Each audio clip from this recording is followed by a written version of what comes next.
Bienvenidos a una nueva inmersión, amigos. Una que nos lleva a las sombras de un caso que conmocionó al mundo. En efecto, Nos adentramos en la historia de la familia Turpin, sí. en Perris, California, donde 13 niños fueron rescatados de un cautiverio que cuesta imaginar. Un infierno. Un infierno abrido por sus propios padres. Exacto. Un caso que nos confronta con la cara más oscura de la naturaleza humana, donde la realidad supera la ficción. Imagina 13 niños, algunos encadenados a sus camas desnutridos en la lucha contra un grupo animal y la comida un evento. But you can go back, yeah. Es un escenario que nos llena la sangre. Lo más inquietante es cómo este horror se ocultó durante años tras una fachada de aparente normalidad. Una familia numerosa. Fotos en Facebook, sonrisas que escondían un sufrimiento atroz. En esta inmersión vamos a intentar comprender cómo fue posible. Queremos los informes policiales, entrevistas con vecinos, testimonios de los niños. Un puzzle complejo que vamos a intentar reconstruir juntos. Claro, desde luego.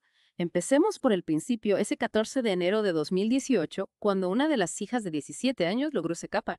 Su llamada al 911, realizada con un teléfono móvil desactivado, fue el hilo que destapó la madeja de este terrible secreto. Esa llamada en 911 con la voz temblorosa de un adolescente debió ser escalofriante, que revelaron los primeros momentos de la investigación. Las fotos que la joven mostró a la policía, imágenes del interior de la casa de sus hermanos encadenados, fueron la prueba irrefutable de que algo terrible estaba ocurriendo. Al llegar a la vivienda, la policía se encontró con un escenario dantesco. Varios niños encadenados a sus camas en condiciones de extrema delgadez, algunos con aspecto mucho más joven de lo que correspondía a su edad. Un escenario que parece sacado de una película de terror, pero que lamentablemente era real. La hija mayor de 29 años pesaba tan solo 37 kilos. Es difícil de asimilar la magnitud de la privación y el maltrato que estos niños sufrieron durante años. Y no solo la privación física, sino también la cognitiva. Algunos de los niños desconocían conceptos básicos como la medicina o la policía. Es como si hubieran vivido en un mundo paralelo completamente aislado del nuestro. Un aislamiento que era parte del control ejercido por sus padres, David y Louise Turpin. Para comprender este caso es crucial analizar quiénes eran estas personas que los motivó a cometer estos actos atroces. David Turpin, ingeniero informático con un salario normal, y Louise, ama de casa. ¿Qué sabemos de su pasado, de su historia? David y Louise se casaron muy jóvenes. Louise tenía tan solo 16 años cuando se fugó con David para contraer matrimonio, una señal temprana de una dinámica de pareja peculiar, por decirlo de alguna manera. Una boda a tan temprana edad, una huida, parece que la historia de esta pareja ya desde el inicio se alejaba de lo convencional. Y su vida en común estuvo marcada por una profunda religiosidad. Eran seguidores del movimiento Quiverful, que promueve la procreación sin límites como un mandato divino. Creían que su numerosa familia era una bendición de Dios. Afirmaban que Dios los había llamado a tener tantos hijos. Una justificación que a la luz de los hechos resulta escalofriante. Pero este fanatismo religioso no explica por sí solo la crueldad con la que trataban a sus hijos. Hay algo más, algo que se esconde en las sombras de esta historia. Y esas sombras se proyectan también sobre su pasado. Se sabe que antes de mudarse a California, los Turpins vivían en Texas en una casa que, según los informes, se encontraba en condiciones deplorables.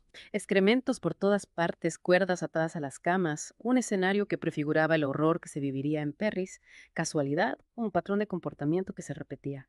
Es una pregunta que nos lleva al centro de la mente de estos torturadores. Las cuerdas atadas a las camas, ese detalle se repite en ambas casas. Es como si la crueldad fuera un elemento constante en la vida de esta familia.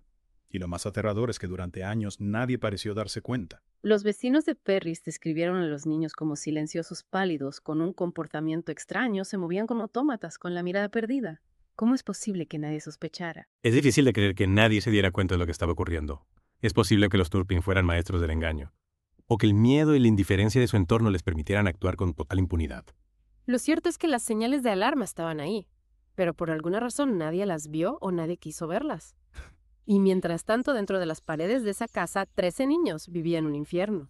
Un infierno que solo salió a la luz gracias a la valentía de una de las hijas. Una joven que se atrevió a desafiar a sus carceleros y que con su acto de coraje abrió una puerta a la esperanza para sus hermanos. En la siguiente parte de nuestra inmersión, analizaremos en detalle el proceso judicial contra David y Louise Turpin. Desgranaremos las escalofriantes declaraciones de los niños, la reacción de familiares y amigos y la condena final de esta pareja que pasará a la historia como un ejemplo de la crueldad humana más despiadada. Tras el rescate, el mundo entero contenía la respiración, esperando respuestas, esperando justicia para esos 13 niños que habían soportado indecible. El horror que se destapó en esa casa de Perris resonó en cada rincón del planeta. ¿Cómo pudo la sociedad fallar de esa manera? Es una pregunta que todos nos hicimos. ¿Cómo pudieron esos niños ser invisibles durante tanto tiempo? Y mientras intentábamos comprender lo incomprensible, la justicia comenzó a actuar. El 14 de enero de 2018, David y Louise Turpin fueron arrestados. La fianza, una cifra astronómica, $9 millones, para cada uno un reflejo de la gravedad de los cargos que enfrentaban. $9 millones. Una cifra que parece gritar la magnitud del horror que se escondía tras las paredes de esa casa. Y tras el arresto, la policía registró la propiedad bolsas de plástico negro llenas de pruebas, incluyendo cientos de diarios escritos por los niños. Esos diarios, ¿qué secretos guardaban? ¿Qué pesadillas plasmaban en esas páginas? Los diarios, aunque su admisibilidad en el tribunal era incierta, representaban una ventana a la mente de sus niños, a su calvario diario.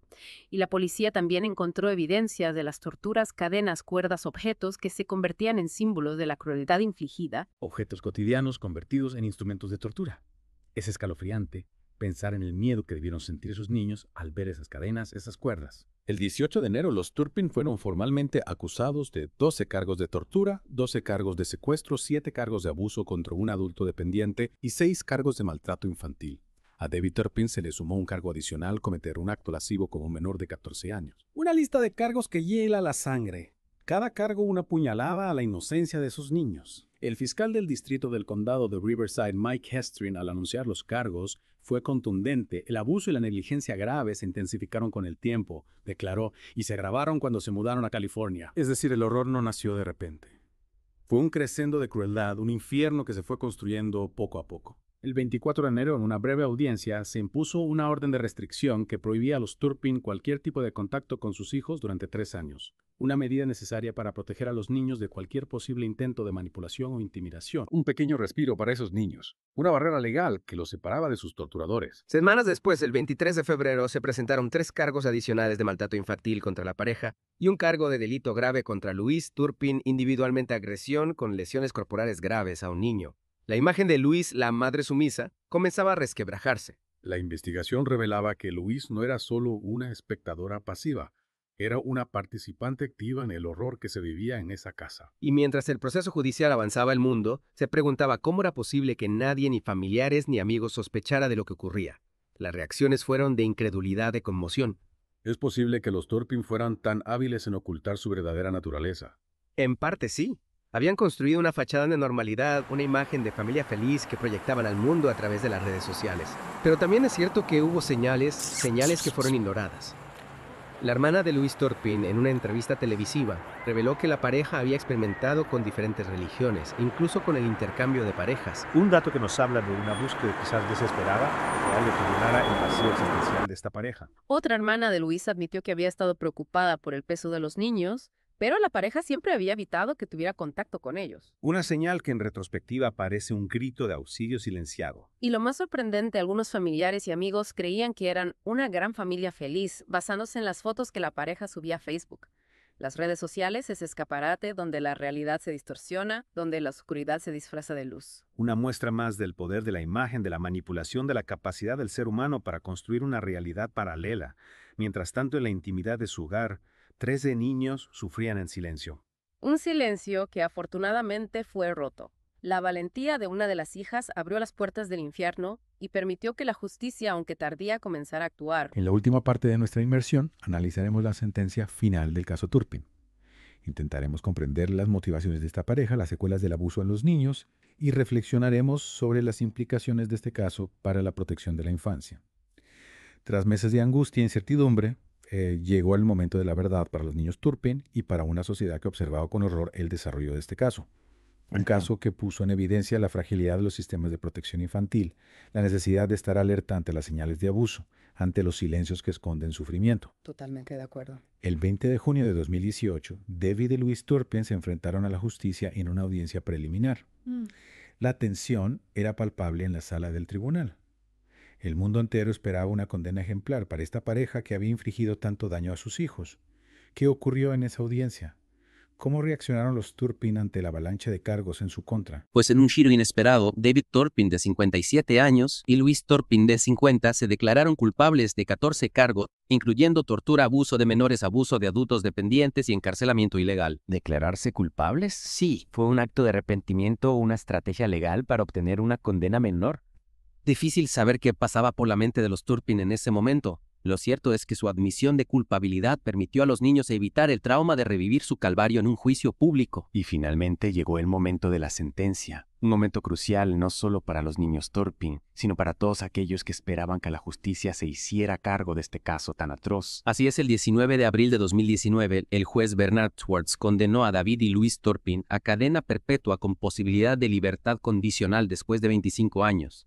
Una condena que, aunque no puede borrar el dolor del pasado, al menos asegura que los Turpin no podrán volver a hacer daño a sus hijos ni a nadie más. Cadena perpetua, un castigo suficiente para el horror que infligieron a sus hijos. Es una pregunta compleja sin una respuesta fácil. La justicia humana tiene sus límites. Lo que sí es cierto es que la condena de los Turpin envió un mensaje claro: el abuso infantil no quedará impune. Y durante la audiencia de sentencia, algunos de los hijos Turpin con edades comprendidas entre los 2 y los 29 años tuvieron la oportunidad de leer declaraciones impactantes sobre el abuso que habían sufrido. Sí, fue un momento desgarrador, cargado de emociones. Algunos de los hijos expresaron su perdón a sus padres, mientras que otros describieron el horror que habían vivido y las secuelas que el abuso había dejado en sus vidas. Un testimonio de la fuerza y la resiliencia de estos jóvenes que, a pesar de haber pasado por una experiencia tan traumática, estaban dispuestos a reconstruir sus vidas. ¿Qué sabemos de sus vidas después de la condena de sus padres? Los 3 hermanos han estado recibiendo atención médica, psicológica y educativa para superar el trauma que han sufrido. Algunos de ellos han decidido mantener un perfil bajo, mientras que otros han compartido públicamente sus historias para concienciar sobre el abuso infantil. Un acto de valentía que puede ayudar a otros niños que estén pasando por situaciones similares. Romper el silencio, compartir su historia puede ser una forma de sanar, de dar sentido a su sufrimiento. El caso Turpin nos recuerda que el abuso infantil puede ocurrir en cualquier lugar, incluso en familias aparentemente normales. Detrás de las sonrisas de las fotos idílicas puede esconderse un infierno. Es cierto. Es importante estar atentos a las señales de abuso, no mirar hacia otro lado, no tener miedo de denunciar cualquier sospecha. La protección de los niños es responsabilidad de todos. Sin duda alguna. El caso Turpin, a pesar de su horror, nos deja una lección de esperanza. La esperanza de que incluso después de haber vivido una experiencia tan traumática, es posible reconstruir una vida. Y la esperanza de que como sociedad podemos aprender de este caso para proteger mejor a los más vulnerables. La historia de los niños Turpin nos confronta con la oscuridad, pero también nos recuerda que la luz, la resiliencia del espíritu humano, siempre puede encontrar una salida. Gracias por acompañarnos en esta inmersión en un caso que nos ha conmovido, nos ha hecho reflexionar y que en última instancia nos recuerda la importancia de la empatía, la vigilancia y la acción en la protección de los más vulnerables.